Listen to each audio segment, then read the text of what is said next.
बाहर गेले गिदर आपन दो एने हो एने रे घाने घाने मिटाडे सुरू दो एह गोड़म गोड़म याना सेला सामे सेया एने दिरे के में थांगे कया तुमने लगरते एह गोड़म गोड़म याना सेला सामे सेया धीरे धीरे के में तारा आया दोलने लगने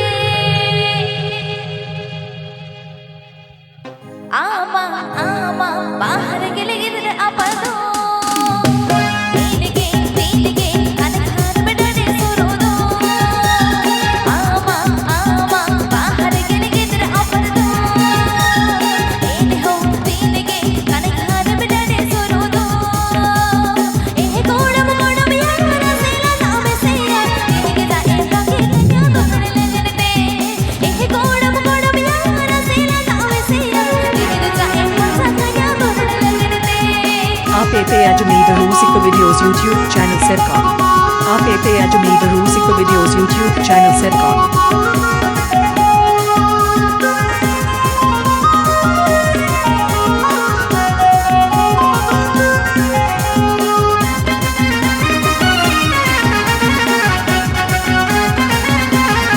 बाहुवान कोड़ा तो एना पेट को मोने लेखा दो आने राने दुल को जखा बनाया बाहुवान कोड़ा तो एना पेट को मोने लेखा दो जाना दुल को जखा बनाया एह गोड़म गोड़म याना बहु के दिन दहन के एह मुझा पे पासा को आटे को गुड़ेगे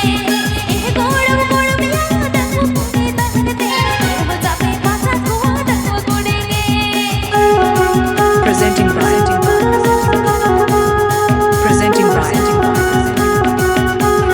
Presenting Brian. Bimol and Rusika Videos.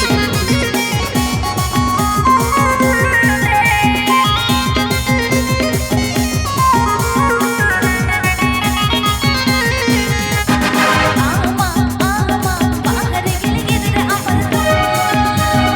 एने हो तीन के खान खान बेडने सुरू दो आमा आमा बाहर गेले गिदर आपदो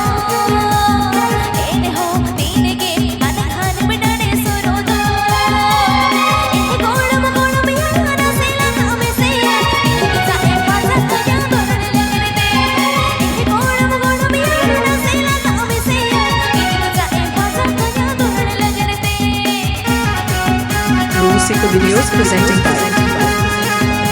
Please subscribe to my YouTube channel.